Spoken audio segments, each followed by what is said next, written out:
덜컹, 덜컹, 덜컹. 처음엔 그냥 기계음이라고 생각했습니다. 오래된 세탁기가 내는 마찰음, 뻑뻑한 바퀴처럼 늘 굴러가기만 하던 일상처럼요. 하지만 그 소리는 어느 순간 내 안에서 나는 소리 같았습니다. 뭔가 걸린 듯, 어긋난 듯, 돌아가지 않는 느낌. 세탁통이 돌아갈 때마다 내 마음 한쪽도 함께 흔들리는 것 같았지요. 그날 낯선 남자가 문 앞에 섰습니다. 반팔 작업복 사이로 스며든 땀내음, 말없이 고개를 숙인 채 나사를 조이던 손끝. 그저 기계를 고치러 왔을 뿐이었는데 내 속에서 더 오래 삐걱대던 어떤 것이 이상하게 조용해졌습니다. 세탁기는 멀쩡해졌지만 나는 고장 나기 시작했습니다. 안녕하세요. 황혼의 비밀 연애입니다. 구독과 좋아요, 알림 설정 부탁드립니다. 오늘 소개할 이야기는 고장난 세탁기에서 시작된 어느 주부의 고백입니다. 그녀가 다시 고쳐진 건 기계가 아니라 마음이었는지도 모르겠습니다. 23세 나는 누군가의 아내가 되었고 53이 된 지금도 여전히 그 이름표를 달고 살고 있다. 남편은 20년 넘게 밖에서 일했고 나는 그보다 더 긴 시간을 안에서 보내며 살림을 돌봤다. 두 아이는 대학에 들어가자마자 기숙사로 떠났고 이제 이 집 안에는 사람의 말소리보다 전자음이 더 길게 머문다. 아침엔 주전자가 끄는 소리, 점심엔 세탁기가 돌아가는 소리, 오후엔 뉴스 속 진행자의 무표정한 목소리. 그 단조로운 음의 반복 속에서 나는 누구도 건드리지 않는 벽지처럼 발해 있었고 누구도 닿지 않는 선반 위의 먼지처럼 가만히 있었다. 어느 날 세탁기에서 이상한 소리가 나기 시작했다. 덜컹, 덜컹. 처음엔 그냥 스쳐 지나갈 소리라 여겼지만 어느새 그 소리는 내 안의 고요를 긁어대는 이물감처럼 퍼졌다. 겉보기엔 돌아가고 있지만 안쪽은 자꾸만 헛도는 그 기계의 상태가 어쩐지 낯설지 않았다. 그건 내 안에 오래된 무언가가 천천히 눈을 뜨기 시작했다는 느낌이었다. 나는 가까운 수리점을 검색했고 따뜻하면서도 낮게 가라앉은 남자의 목소리를 들었다. 오늘 오후 3시쯤 방문 드릴게요. 그 짧은 인사 한마디에 괜히 거울 앞에 선 채로 머리를 다시 넘기고 식탁 위를 2번이나 닦았다. 햇빛조차 그날은 유난히 기분 나쁘지 않았고 공기마저 조용히 틈을 메우듯 촘촘했다. 정각 3시 초인종이 울렸다. 문을 여는 순간 서늘한 바람과 낮은 체온이 한꺼번에 밀려들었다.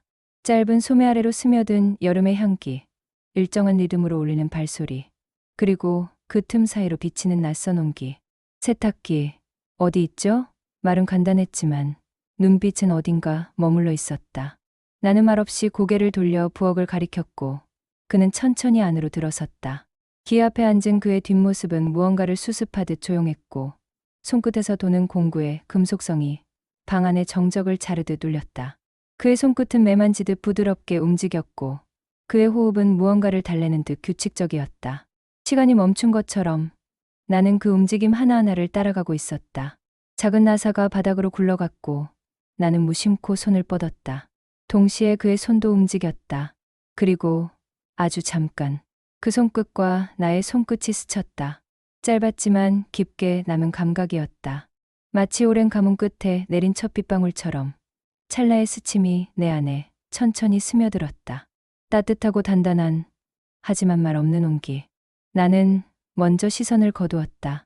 죄송해요. 짧은 사과가 입 밖으로 나왔고 그는 아무 말 없이 다시 손을 움직였다.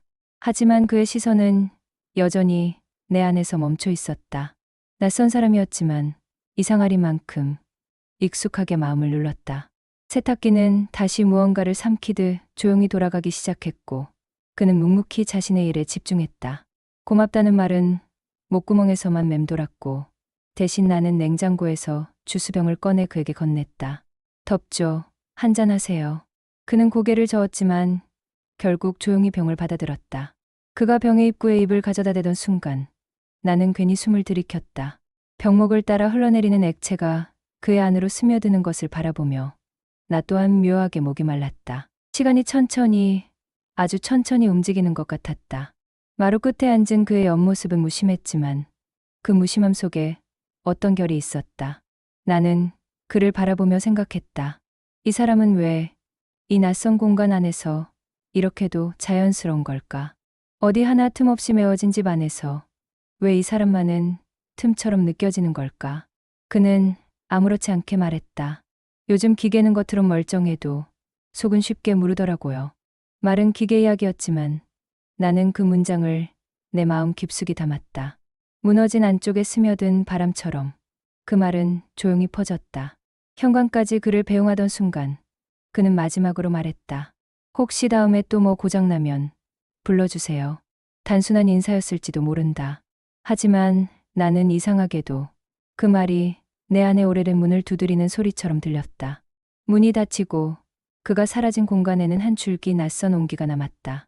오래된 쿠션 위엔 그의 손이 닿았던 자국이 희미하게 남아 있었고 나는 그 흔적 위로 손을 얹은 채 가만히 앉아 있었다. 며칠 뒤 전자레인지가 멈췄다. 나는 망설임 없이 그의 번호를 다시 눌렀다.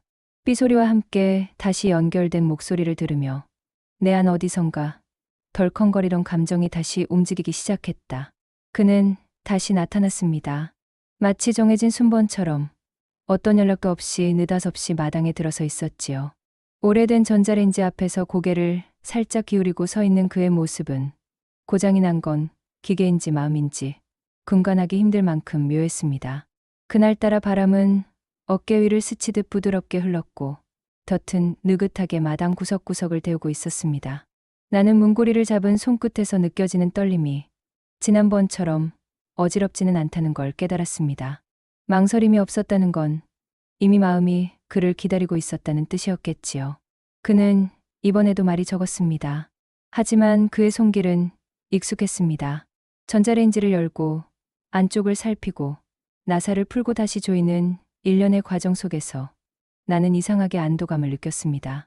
마치 내 속 어딘가 낡고 삐걱거리던 부품을 그가 하나씩 살펴주는 기분이랄까요. 그의 손이 지나가는 자리는 조용했고 그 조용함은 오히려 집 안의 숨은 결을 드러나게 했습니다. 나는 그의 뒷모습에 시선을 두고 있었지만 사실 마음은 그보다 훨씬 가까운 곳에서 진동하고 있었습니다. 작업을 마치고 그는 잠시 마루 끝에 앉았습니다. 나 역시 아무 말 없이 그 곁에 앉아 유자차를 건넸습니다. 유자향이 퍼지자 마당 너머로 번지던 햇살이 한층 더 깊어졌습니다. 고추밭의 붉은 실루엣이 바람에 흔들렸고 그 흔들림은 이상하리만큼 나의 속과 겹쳐져 떨렸습니다. 그의 숨이 느껴지는 거리, 말 없는 시선, 닿지는 않지만 머무는 기척. 우리 사이엔 말보다 더 많은 것이 오갔습니다. 나는 자리에서 일어나 마당을 향해 천천히 걸어갔습니다. 아무 의미 없는 동작이었는지도 모르지만 그 걸음엔 분명 그를 이끄는 마음이 담겨 있었지요. 흙이 묻은 손을 털어내며 몸을 돌리자 그가 그곳에 있었습니다. 말없이 다가온 그는 아주 천천히 내 손을 감쌌습니다. 땀이 배어든 따뜻한 손바닥의 결이 내 피부에 내려앉는 그 순간 세상의 소리는 이상하리만큼 멎어 있었습니다. 숨을 쉬는 것도 생각을 하는 것도 멈춘 듯한 정적 속에서 오직 그의 손만이 나를 향해 살아 있었습니다. 그의 손끝은 조심스러웠고 무언가를 건드리듯 신중했습니다. 서두르지 않았고 욕심을 드러내지 않았습니다. 나는 그 손 안에서 천천히 풀어졌고 말 대신 심장 가까이서 울리는 어떤 진동이 나를 감쌌습니다. 그것은 낮게 퍼지는 음과 같았고 잊고 지냈던 떨림의 언어였습니다. 해가 기울어 가던 마당 한가운데 우리는 말없이 서 있었습니다. 붉은 햇살이 뺨을 쓰다듬고 그의 숨이 내 귓가를 스쳐 지나갈 때마다 오래전 잊혔던 감각이 깨어났습니다. 마치 무언가를 새기듯 혹은 오래전의 기억을 불러내듯 나는 몸을 돌리지 않았고 그는 그 자리에 서서 내가 먼저 허락해 주기를 기다리고 있는 듯했습니다. 아무것도 하지 않았는데 모든 것이 일어난 것처럼 이상하게 그 순간은 깊었습니다. 그가 돌아가겠다고 말했을 때 나는 그저 고개만 끄덕였습니다. 말이 필요 없을 만큼 그날의 공기는 너무도 많은 것을 나누고 있었으니까요. 현관 앞에서 그는 한참을 망설이다 조용히 입을 열었습니다. 오늘 괜찮으셨다면 나는 그 말에 대답하지 않았습니다. 대신 손을 들어 살짝 흔들었고 그는 그 손을 잠시 내려다보더니 조용히 고개를 숙였습니다. 무언가 빠져나간 듯한 공허한 여운이 남았고 그 여운 속에서 문은 천천히 닫혔습니다. 그날 밤, 방 안은 평소보다도 조용했습니다. 창문 밖에서는 여전히 풀벌레가 울었고 식탁 윗그릇은 아무 소리도 내지 않았습니다. 이불 속에 누웠지만 몸 어디선가 미세한 잔향이 떠돌았습니다. 그가 스쳐간 자리, 그의 손이 닿은 방향, 그의 기척이 깃든 시간들. 나는 그 모든 잔상에 휘감긴 채 밤을 견뎠고 새벽이 되도록 눈을 감지 못했습니다. 마음 한구석이 자꾸만 다시 열리는 것 같았습니다. 그리고 그 열린 틈으로 그가 또 들어올 것만 같았습니다. 이후로 그는 몇 번 더 찾아왔습니다. 고장난 믹서기, 느리게 켜지는 형광등, 덜컹이는 창틀. 이유가 어찌됐든 그가 집 안으로 들어서는 순간마다 나는 숨을 다시 고르게 되었고 그와 마주한 공기는 늘 기묘한 긴장으로 포개졌습니다. 때론 고장난 것이 없을 때도 있었습니다. 그럴 땐 그는 그냥 현관 앞에 서 있다가 말했습니다. 오늘은 아무 이상도 없네요. 그러면 나는 말없이 문을 열었습니다. 고장나지 않아도 그가 와야 하는 이유는 이미 차고 넘쳤으니까요. 그는 이전보다 더 자주 집을 찾았습니다. 처음에는 고장이 난 것들이 이유였지만 점점 그것은 핑계에 가까워졌습니다. 믹서기의 칼날은 어느 날은 맹렬히 돌다가도 이따금 멈춰 있었고 형광등은 깜빡이며 지친 듯 꺼졌다가 켜졌고 베란다 문은 문득 열리거나 덜컥거리며 닫히기를 반복했습니다. 나는 그가 다녀간 자리에 의도적으로 작은 흔적을 남겨두고 간 건 아닌지 모르게 의심했지만 그러한 의심조차도 이젠 그를 기다리는 또 하나의 이유처럼 느껴졌습니다. 그는 말이 적었지만 마치 한국의 선율처럼 집안을 채우는 사람이었습니다. 손끝으로 먼지를 털어내고 낡은 고무 패킹을 바꾸고 벽면을 조심스레 두드리는 그 작은 동작들마저도 내 안에서 이상한 떨림으로 번졌습니다. 그가 집에 있는 동안 나는 물을 데우는 동작 하나도 조심스러워졌고 찻잔을 내려놓는 소리조차 숨을 죽이며 흘러야 할 것 같았습니다. 그는 침묵으로 방을 채웠고 나는 그 안에서 말 대신 울리는 감정의 잔향을 감지했습니다. 어느 날 그는 아무런 이유도 없이 문 앞에 섰습니다. 손엔 어떤 공구도 들려있지 않았고 그저 땅을 보며 망설이다가 조용히 말했습니다. 고추밭이 예뻐졌네요. 그 말은 불쑥 던진 인사였지만 오래된 이불을 털듯 마음속 깊은 곳을 건드렸습니다. 나는 대꾸 없이 문을 열었고 그는 익숙하게 신발을 벗고 조심스럽게 실내로 들어섰습니다. 그는 차를 데워 마셨고 부엌 창문을 살짝 열어 바람을 들였습니다. 그 바람은 향기처럼 공간을 부드럽게 헤집었고 우리는 그 고요한 흐름 속에서 아무 말 없이 마주 앉아 있었습니다. 해가 기울 무렵 나는 마당으로 나섰습니다. 고랑 사이로 스며든 물기를 손끝으로 쓸어내며 흙을 살짝 뒤집었습니다. 이마에 닿는 볕은 온화했고 다리 아래로 흐르는 바람은 간지리며 지나갔습니다. 그 순간 등 뒤에서 익숙한 기척이 조용히 다가왔습니다. 그는 한 손으로 삽자루를 받치며 내 곁에 섰고 그 눈빛에는 질문도 명령도 없지만 무언가를 묻는 듯한 깊은 파장이 담겨 있었습니다. 나는 대답하지 않았습니다. 다만 삽에서 손을 떼고 고개를 아주 천천히 끄덕였습니다. 그 작은 동이가 닿자 그는 마치 햇살이 천천히 따뜻해지듯 나에게 다가왔습니다. 그날의 마당은 모든 소리가 멈춘 듯 조용했고 바람은 등을 타고 흘렀으며 나무짚은 떨림을 간직한 채 잠잠히 흔들렸습니다. 그와 나 사이의 공간은 피부를 직접 건드리지 않았지만 마치 낡은 종이에 물이 번져가는 듯 체온이 전해지고 있었습니다. 그는 더 가까이 다가왔고 나는 조용히 숨을 고르며 섰습니다. 걸음은 점점 사라지고 긴장감은 온몸으로 스며들었습니다. 나는 천천히 눈을 감았고 그 순간 허공에 남겨진 숨결이 내 안으로 스며드는 듯했습니다. 그의 손길은 마치 시간이 살갗 위를 걷는 것처럼 느려졌습니다. 겉을 덮은 감정의 껍질이 천천히 벗겨지는 것 같았고 그의 온기엔 낯선 떨림과 오래된 갈망이 함께 얽혀 있었습니다. 그 밤 나는 오래 덮어두었던 나 자신을 들여다보았습니다.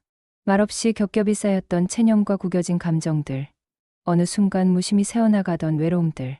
그가 건드린 것은 손으로 만질 수 있는 부위가 아니라 감정의 깊은 저수지 같았습니다. 그는 천천히 나를 바라보았고 나는 그 안에서 오랜 시간 얼어붙어 있던 나의 조각들이 녹아내리는 걸 느꼈습니다. 해가 저물고 마당은 그림자의 파도에 잠식되었습니다. 우리는 아무 말 없이 작은 방으로 향했습니다. 방 안은 이미 어둠으로 가득했고 그 어둠은 오래된 담요처럼 우리를 덮었습니다. 바닥은 조심스러운 걸음마다 살짝 울렸고 그 소리마저도 서로의 숨결과 얽혀 부드럽게 흔들렸습니다. 그 밤은 격렬하지도 메마르지도 않았습니다. 다만 오래된 슬픔이 서서히 퍼져나갔고 그의 채우는 물결처럼 나를 감쌌습니다. 아무 말 없는 이불 아래에서 우리는 천천히 녹아들었습니다. 모든 감각이 정지된 듯 오직 마음만이 선명하게 울렸고 나의 심장은 그의 침묵에 반응하듯 다시 고동치기 시작했습니다. 다음 날 아침 거울 앞에 선 나는 눈가에 닿은 미소를 보았습니다.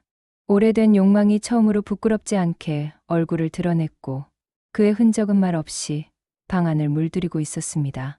꽃은 피지 않아도 향기가 남듯 그는 나의 공간 속에서 나의 마음 속에서 천천히 다시 피어나고 있었습니다. 그는 어느 날 문득 더 이상 나타나지 않았습니다. 어떤 인사도 예고도 없이 그의 발자국은 마당 끝에서 희미하게 끊겼고 그의 기척은 바람처럼 문턱을 넘지 않았습니다. 나는 며칠이고 그 소리를 기다렸습니다. 슬리퍼가 바닥을 스치는 낮은 마찰음, 낡은 작업 가방이 문지방에 툭 구리치는 익숙한 울림, 조용히 놓이던 찻잔의 무게까지. 그러나 그 모든 소리는 어느 날부턴가 다시는 들리지 않았습니다. 고추밭의 잎사귀는 더욱 짙은 녹으로 익어가고 있었고 바람은 텅 빈 방 안을 맴돌며 니따금 오래된 바닥 장판을 들춰내듯 쓸고 지나갔습니다. 나는 괜히 믹서기를 분해해 보기도 했습니다. 문제없던 날을 일부러 비틀었고 베란다 문도 손끝으로 느슨하게 만들어 두었습니다. 아무런 고장이 없음에도 나는 구실을 만들고 싶었습니다. 마치 텅 빈 항아리에 일부러 균열을 내듯 나는 스스로 hum을 내며 그가 다시 들릴 명분을 만들어내고자 했습니다. 하지만 아무 일도 일어나지 않았고 조용한 마당은 여전히 잔잔한 햇살만 품고 있었습니다. 집은 더 이상 불러야 할 이유 없는 장소가 되어갔고 나는 이유 없는 방황 속에서 그의 기척을 더듬고 있었습니다. 그의 부재는 조용히 퍼지는 안개 같았습니다. 그가 머물던 방은 조금씩 식어갔고 그 손끝의 흔적은 먼지에 덮여갔습니다. 식탁의 한쪽 끝, 자주 머물던 창가, 마당에 의자 그가 남긴 자리는 말없이 변해갔지만 기묘하게도 그 빈틈들은 내 마음 속 깊은 곳을 촉촉하게 적시고 있었습니다. 마치 한 계절이 지나고 남은 햇살만이 따뜻하게 들이치는 오후처럼 그가 있었던 시간은 불쑥 내 하루 속에 나타나 흐트러지곤 했습니다. 문득 잠에서 깨어날 때 커튼 사이로 스며드는 빛에 그의 체온이 실려있는 듯 느껴졌고 지나가는 바람이 피부를 휘둘 때면 그날의 숨결이 다시 내게 다가오는 것 같았습니다. 나는 그의 이름도 연락처도 몰랐지만 그의 존재는 내 일상 깊숙이 파고들어 있었습니다.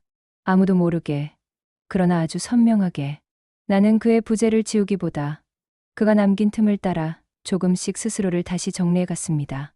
창가의 커튼을 바꾸고 마당 한쪽에 작은 의자를 놓으며 마치 그가 다시 와서 앉을 자리를 준비하듯이 오래된 탁자를 옮기고 그가 좋아하던 향의 차를 다시 사다 놓았으며 바닥에 깔린 카펫의 방향마저도 예전처럼 되돌려 놓았습니다. 마치 언젠가 돌아올 그를 위해 시간을 잠시 멈춰 세워두듯이 말이죠. 멀리서 들려오는 망치질 소리에 무심코 고개를 드는 습관이 생겼고 차를 우리는 아침마다 그의 손이 그 찻잔을 감싸던 기억이 스며들었습니다. 그는 나에게 한 사람의 흔적이 아니라 계절처럼 시간의 흐름처럼 남아 있었습니다. 그 계절은 뜨겁지도 서늘하지도 않았습니다. 다만 내 마음의 틈을 조용히 적셨고 가장 메마른 곳을 부드럽게 어루만졌습니다. 마치 오랜 가뭄 끝에 내리는 가느다란 봄비처럼 그의 존재는 말없이 스며들어 나를 적셨습니다. 어느 날 문득 나는 거울 앞에 오래 서 있었습니다. 내 눈가에 자리 잡은 잔주름, 손등의 마른 선들, 목선을 따라 흐르는 세월의 흔적. 그런데도 왠지 모를 미소가 피어올랐습니다. 그는 나를 떠난 것이 아니라 나의 일부가 되어버린 것 같았습니다. 나는 이제 더 이상 누군가를 애타게 기다리는 여자가 아니라 한때를 품고 살아가는 여자가 되어 있었습니다. 그의 기척은 사라졌지만 그 감정은 아직도 내 안에 숨쉬고 있었고 나는 그 숨결을 따라 하루를 시작하고 있었습니다. 혹시 이 이야기에 마음이 닿으셨다면 여러분의 기억도 조심스레 나눠주세요. 각자의 인연은 다르지만 그 안에 담긴 진심은 언제나 같은 결로 이어져 있으니까요. 우리가 품었던 그 뜨거운 날들의 흔적이 누군가에겐 지금 이 순간 위로가 되기를 바라며 구독과 좋아요, 알림 설정 부탁드립니다. 다음 이야기에서는 또 다른 시간의 흔적을 따라가 보겠습니다. 지금까지 황혼의 비밀연애였습니다.